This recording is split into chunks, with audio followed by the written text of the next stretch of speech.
Hi, Jonathan York from Bay Financial Partners, looking at the investment markets.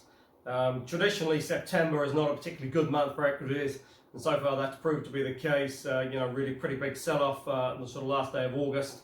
A brief respite with the markets closed in the US for Labor Day, but then the selling has sort of continued now as the markets reopened.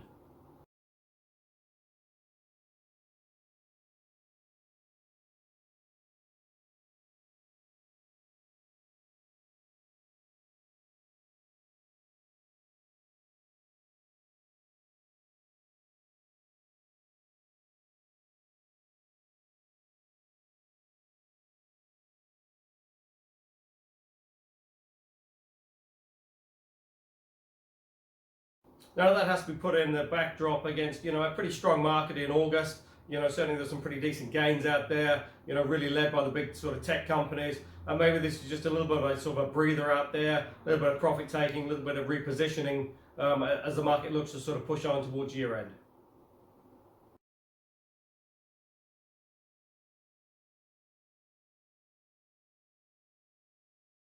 Because certainly the recent data again on the employment front was okay, is around 1.37 million jobs created. That was versus sort of 1.4 expected.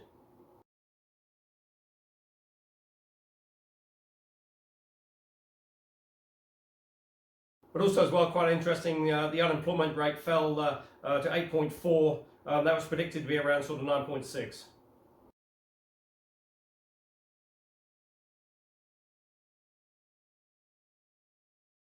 So certainly as you look at it, the US economy is sort of pushing along at a pretty reasonable rate.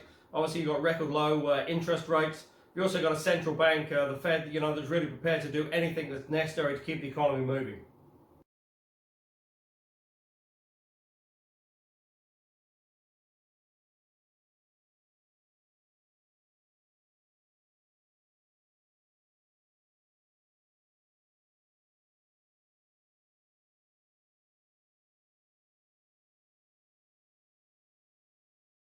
The big issue obviously is still COVID, certainly as the sort of schools and universities have looked to reopen, you've seen an increase in cases out there, and that's obviously filtered through now into the sort of the political polls, and President Trump decided to lose a little bit of ground again.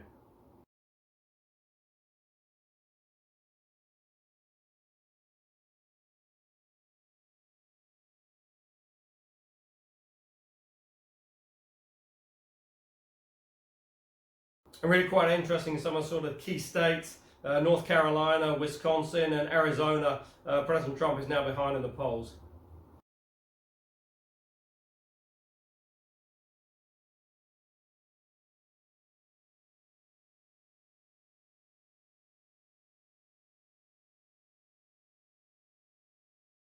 Now, they are all considered to be must-win states if President Trump is to get re-elected for a second term.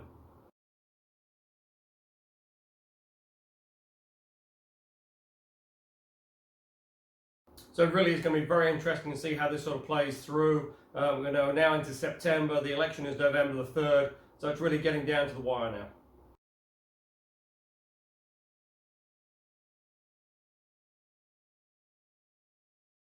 Now, oil's really been beaten up pretty badly in the last few days. WTI is back around sort of 37 bucks. Now, if you consider just 7 days ago, that was trading around $43 a barrel.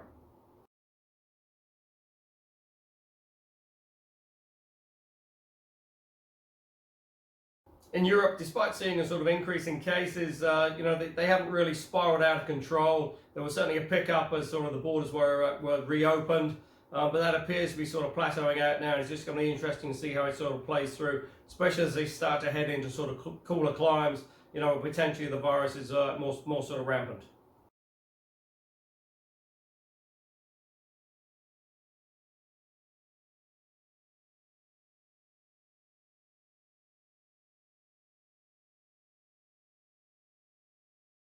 Again, almost sort of forgotten about with COVID has been the sort of Brexit and the UK, and still really trying to sort of hammer out that deal. The UK has voted for the sort of Brexit, but now it's just a question of putting a deal in place. And at present, it's looking like a no deal is the more likely option for the current talks.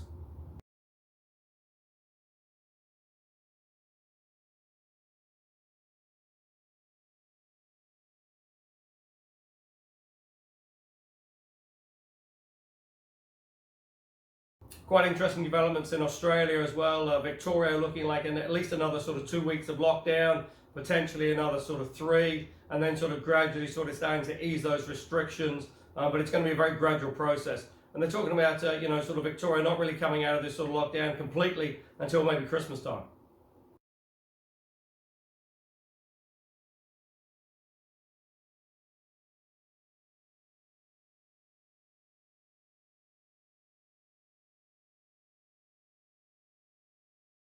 Now, obviously, that does have a reasonable impact on the Australian economy, but certainly the recent data out there, as the government have allowed people to access their super, certainly retail spending has sort of picked up.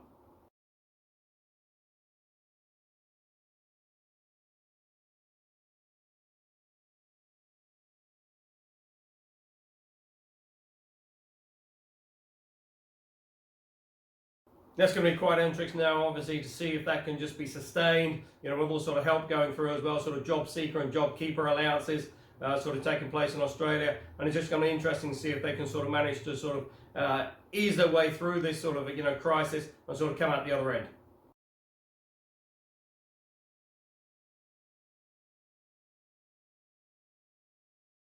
Similar sort of case here in New Zealand. The economy is not doing too badly considering what has happened.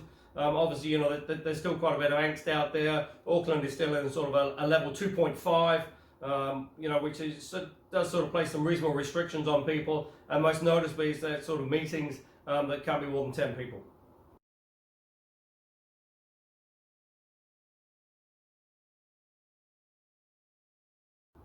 What seems to be hampering the government in terms of trying to move out of that sort of 2.5 is the fact we're still seeing active cases coming through pretty much on a daily basis.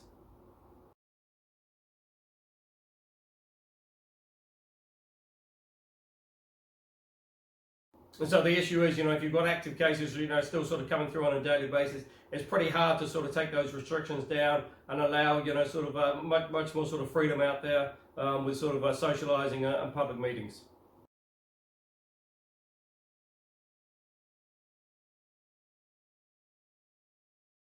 But New Zealand is now in sort of pretty much full-blown election mode as well. All the political parties are out there sort of campaigning. President, it looks like it's Labour's to lose, really, in the election.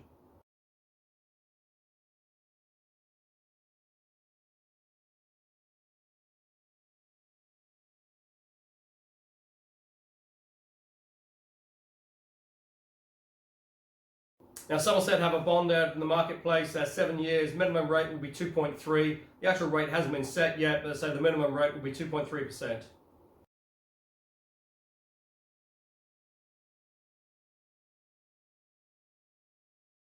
Now, if you're interested in that, course on 0800 867 323.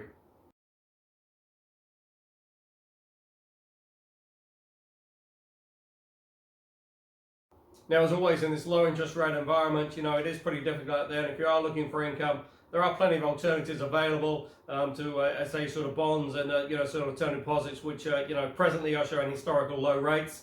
And if you're interested in discussing what options are available, of course, on 0800 867 323, or go to the website www.bayfinancialpartners.co.nz for lots of interesting articles, and we look forward to speaking to you soon.